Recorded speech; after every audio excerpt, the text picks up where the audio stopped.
Intro time. Intro time. We're gonna get that intro for you. This is Miss Polly, if you guys know. Um, we're gonna hit our intro up, but today we were gonna be chitter chattering. We're gonna be talking about time management, time management in poly relationships, and probably for people who are just monogamous, helping them be better at managing their time. So let's get it going.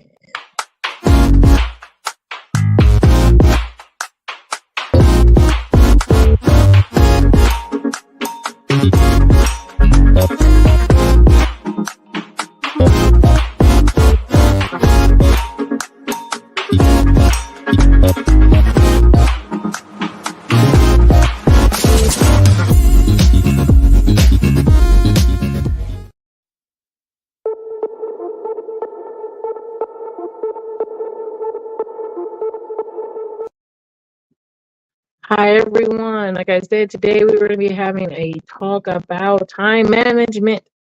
I am Miss Polly, Polly Wright.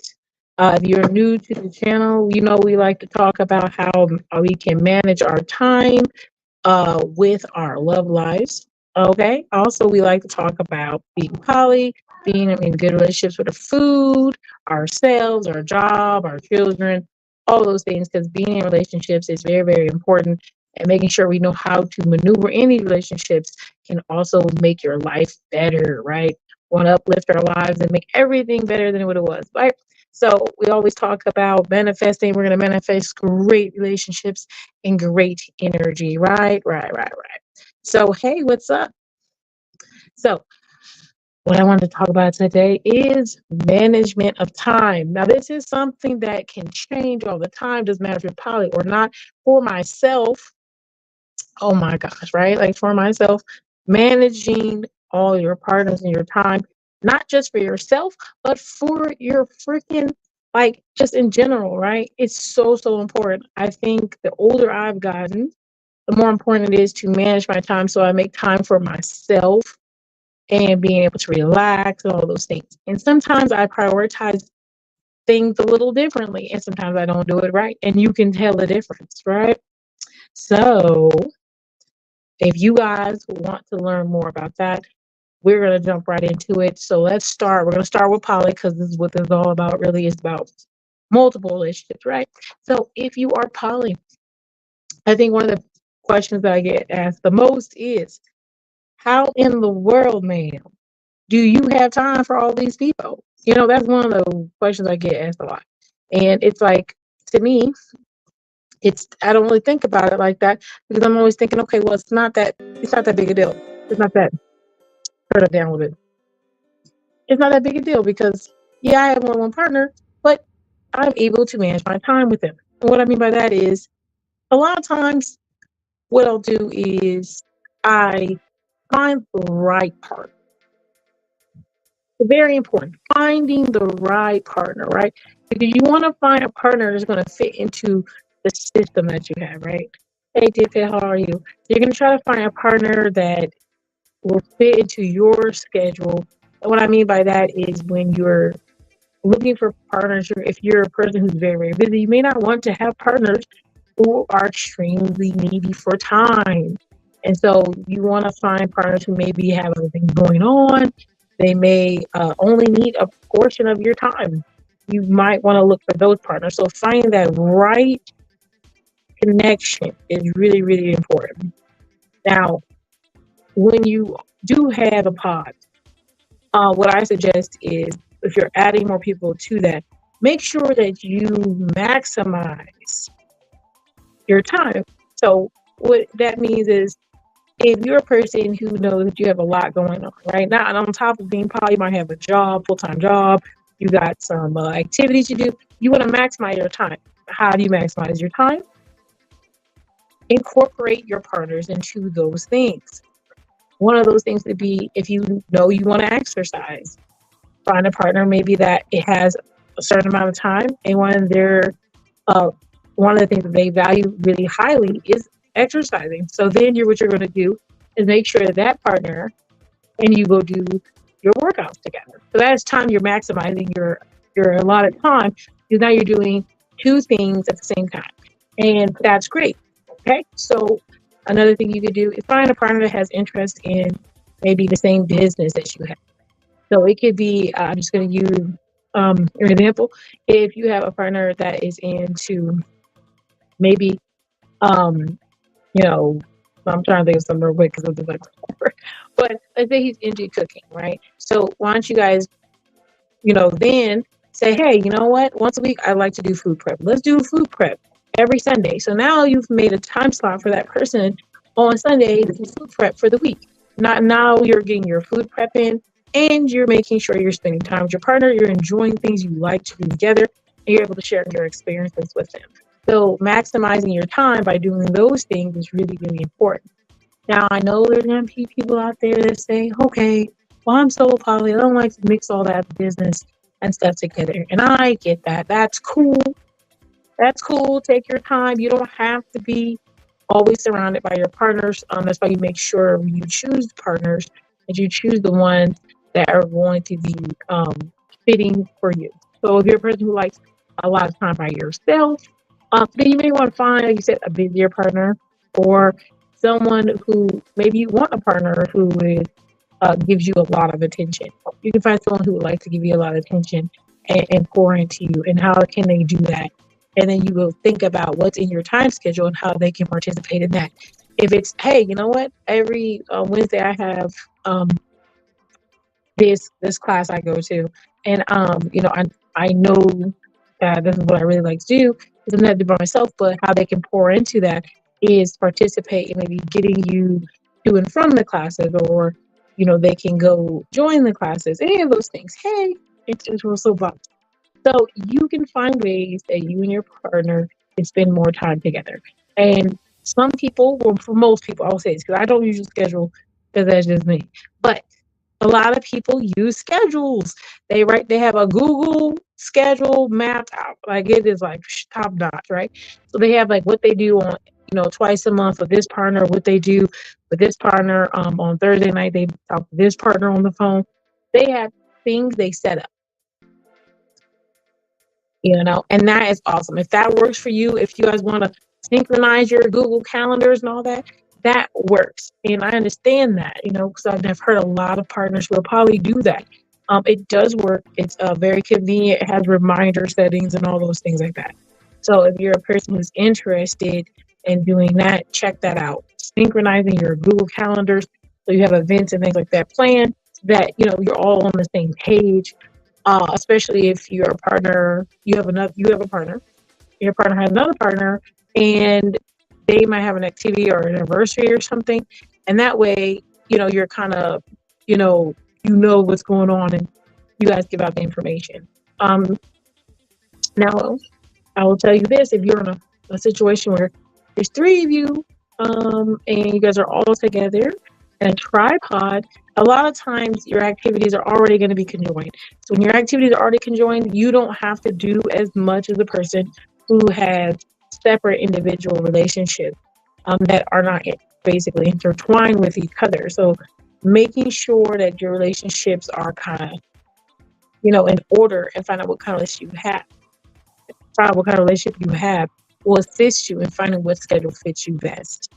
And once again, the most important part of that is making sure you have an idea of what partners you're looking for, so that you can give them the best experience. And what I mean by that is you don't want to be so pressed for time that you can't give the kind of attention or love that you should be able to give to your partner, right? So if you're only able to give like 10% in your relationship, and it's not just a temporary thing, it's just because you basically have maxed out, that is a problem.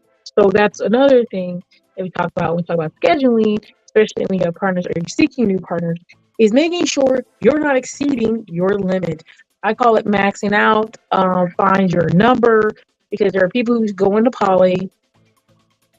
They go on a poly thinking it's a free for all. You just get as many partners as possible. It doesn't matter. It's adding people to this roster, which is a horrible idea. It always burns and crashes and flames and it's all chaos and please don't do it.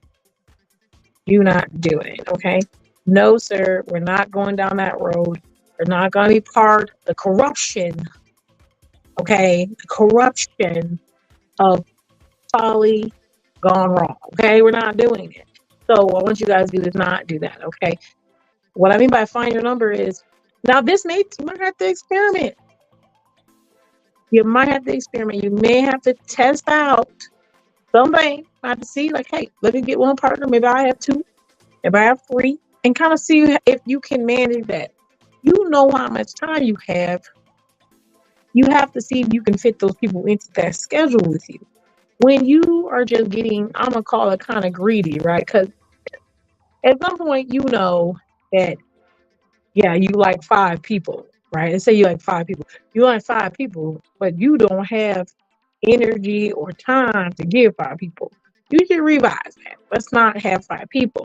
Or you don't know how to manage those five people. You don't want to be in a situation where you have a relationship with multiple people, but you don't have the time or energy to give them, and then you're giving them a bad experience. So you find your number, numbers two, three, four, five, whatever it is, and then you stick to that number. You don't go outside that box. Okay, you might have to have a conversation with some partners, whatever, but you want to stay within your limits. Don't get crazy and wild. And if you find new partners, you want to add them at some point. You definitely want to be like, okay, listen, I like you and everything, but I don't have the space or capacity to give you that energy. Okay, let's see, RC here. I'm gonna did you watch Kid Casy's debate? I did not. I did not. Okay. I haven't had the time to do a lot of things recently. So, Box, hey, Serpent, hey, Dead Pill, hello. We else want to say hi to all everybody here.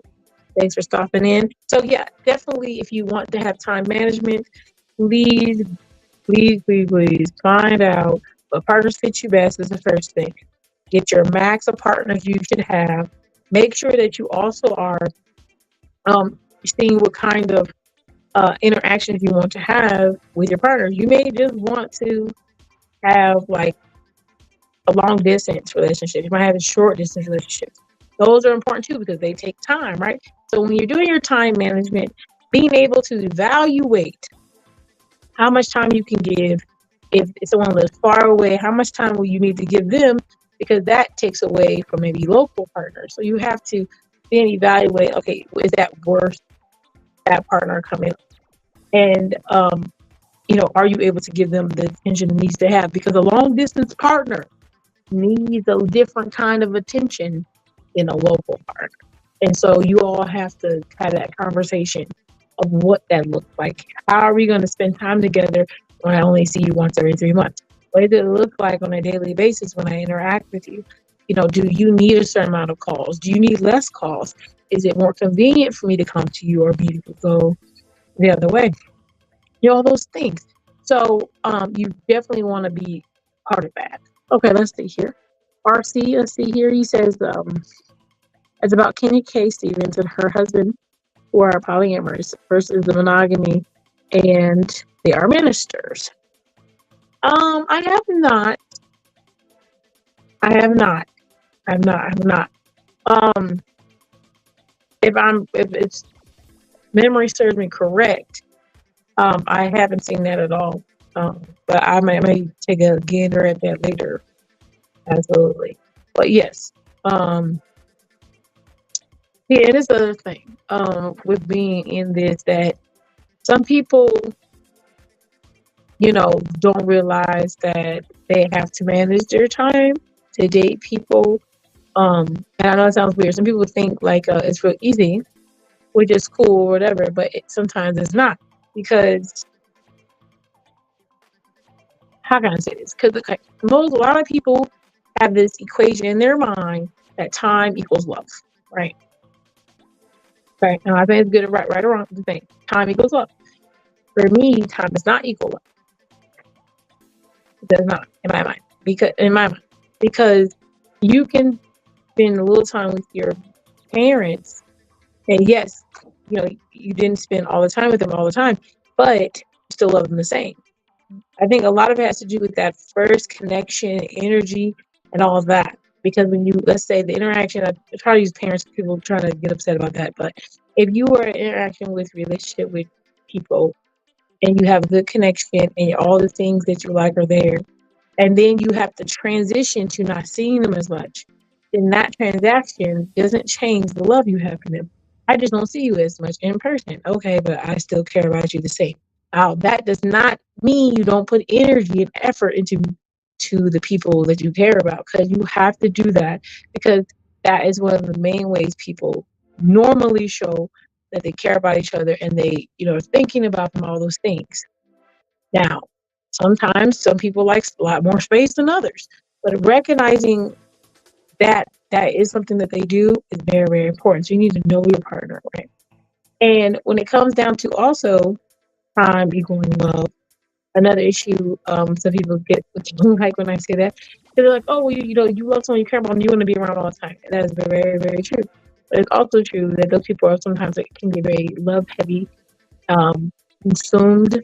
Um, I want to say almost obsessed with people. You have to be very careful with some people, because a lot of people don't realize they're actually obsessed with their partners. They don't love them; they're obsessed, or they don't love them, but they're basically um, feel like they need them. So it it's like this weird middle you gotta find. It's like that line between love and hate. It's kind of like that, finding that line between love and obsession. So you want to make sure that you realize that love doesn't equal time, but you do need to put time into something and effort into relationships so that its value goes up, right? It's kind of like sometimes when you build a business, put all your love and energy into it, and then sometimes you don't go visit the company that much, but you still care about it and love it as much, and you still hope it do well and things like that, and care for it. Still, you just may not have as much time because you have other things to do in the business part or aspect. So being able to remember that is really important. And then when you have that time equals love, I don't really believe in that, but a lot of people do believe in that.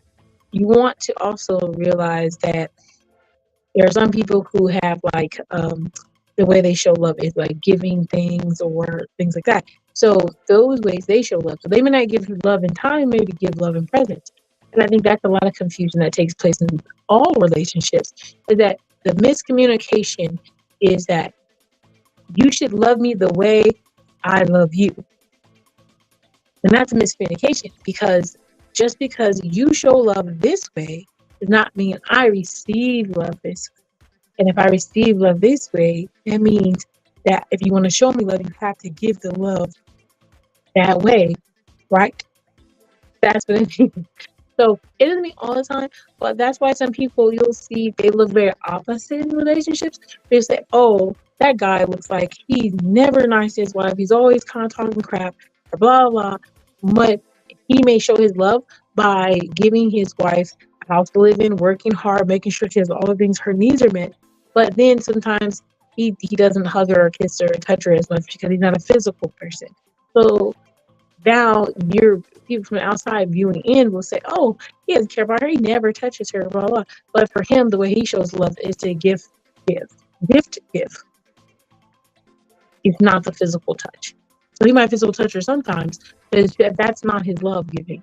So you have to know that some people, it may look weird, and I think that's where those arguments come from. You say, oh, outside friends were like, oh girl, my man would always touch me, and the girl's like, oh, he never touched me, I mean he doesn't like me. You don't. Let's evaluate that first. Let's find out, does your man give you love a different way? Because he might be loving you, it's just not the way that you think you should do it. So have those conversations, or kind of try to figure out how he shows his love. Pay attention to those things. Um, with this time management, paying attention to your partner's needs and seeing how they change and maneuver will also assist you in managing your time, because you'll know their needs. If one partner is going through a difficult time or they need more support, then you need to know how to move to give them that extra support and time, and also need to communicate that, but possibly with other partners, so that they don't feel neglected with you rearranging certain activities or things like that to accommodate another partner's needs at that time. Especially if it's just a short term situation. If it's a long term situation, probably a longer conversation needs to take place. So These are things that need to really take place in time management. Um, I'm trying to think if there's any other questions. If you guys have any questions below to help with time management in monogamous relationships or poly, you let me know. But I don't want my video to be too long. But yes, definitely, if you guys have more questions about it, you guys can hit me on Instagram. It's probably already doing the same on all platforms. Okay. If you have any questions, I do consultations. You guys can hit me on Facebook, same name, and inbox me if you don't get a response on Facebook. Sometimes I don't see the message received because it's a new person. So I have to accept that, but I'll be on the lookout here and there. But on Instagram, same thing. So I definitely, or catch me on the live and ask some questions because I'm always here for that support energy to give you guys and help you guys be better in managing your own relationships, especially if they're poly. But before we roll out, we want to go the monogamous route. We said we're going to do poly first. So in the monogamous relationship, it's obviously a little different, right? So a lot of times spending time and time management isn't really something people prioritize actually in monogamy, which is interesting. What I mean by that is a lot of people who maybe live together, don't live together, a lot of times it's just like, we're going to go out to eat, or hey, I'm bored, you want to come over. It ends up like that. It's never really scheduled unless they're extremely busy and they just want to see someone. And then they're like, hey, Wednesday, can you come over on Wednesdays? I see that a lot in time management. But when you're managing your relationship and your time, you definitely want to set aside. How do you think that you want to set aside time for your partners, even especially if you're monogamous? Because I think monogamous people, since there's no other partners around, they fall into a system of being forgetful of their partner's needs very easy because they'll start off real heavy and doing all these things, and then all of a sudden there's nothing to make them think, oh, hey, I haven't spent time. It's like there's nothing there. So if you are a monogamous, you'll start seeing people do, like, they'll start doing the same things, or they'll start falling off. And a lot of times it has to do with the fact that they're not being triggered to remember. There's no reason to remember. And so you want to remember, hey, I have a partner and maybe I want to spend a little extra time with them. Okay, let me, plan out things. Like I said, calendar will do you well, my friend. Calendar will do you well. Especially if you're a person who's dating with intent for something serious, you definitely want to, take some notes down, and you can do a private one. You got to show everybody. But get that stuff out there. Hey, I want to do a date with you on once a month. Okay, try to figure out when you want to have that done, so that it is prioritized. You know you're going to do it. It's coming up. It's on your calendar. Set up dates. Okay. Set up dates. Maybe you don't have to go out everywhere, but the dates could be, hey, we're going to go to a movie or do this. Setting up actual dates in those times will help you be able to make better connections. And sometimes I think we also don't realize making time for ourselves is really important. And they think, oh, you just spend all this time with your partner. But really, if you spend all that time with your partner, is really all the time new, right? You want to go out, right? And then you want to come back in and share all the things you found out. Tell them about a new adventure you did. Tell them about something they didn't know that you liked. Tell them about something you watched that they didn't see. Or tell them, all those things. Because when you're able to bring something like that, it really spices up the energy. And it makes it seem like you're always learning and you're always trying to be better you, because you're always bringing something interesting into that relationship, into that conversation. So I think that is a really good way to keep things spicy, keep you learning each other, because if you are a person, you're always learning and moving and all those things, right? If you're not moving in all those things, then it kind of gets kind of monotonous, just boring, right? So if you're always learning something new, doing something new, trying something new, then you're sharing that with your partner, even if they don't participate. It's kind of like they're getting to know a different side of you. They're seeing you change. They see how you move. They see how you're lighting up. They see what interaction you like, and that way they also can then evaluate you and make a better relationship choices based on seeing you in different aspects and light. So you may be this way when you do that, or you may, hey, she works a lot. That time was stressful. like things like that. It's just like you're just noticing more things because you can see different moods and energy based on the different activities that they do. So I will share that with you. So everyone, I know my energy is like me, but it's fine. It's fine. So I'm gonna wrap up this conversation. I'm gonna leave you with a little bit of management information today. And what I'll do is I'll check you guys out next time. You know, we have our content coming out. Don't forget to check out mine over mine over the my other channel, and we're gonna have some conversations over there. And from then we're gonna just keep building and building and building every day. Trying to go live. I appreciate for Fatty coming through. So much love. I appreciate that one so much. And I will see you guys on the flip side. Okay, guys, you have a good day.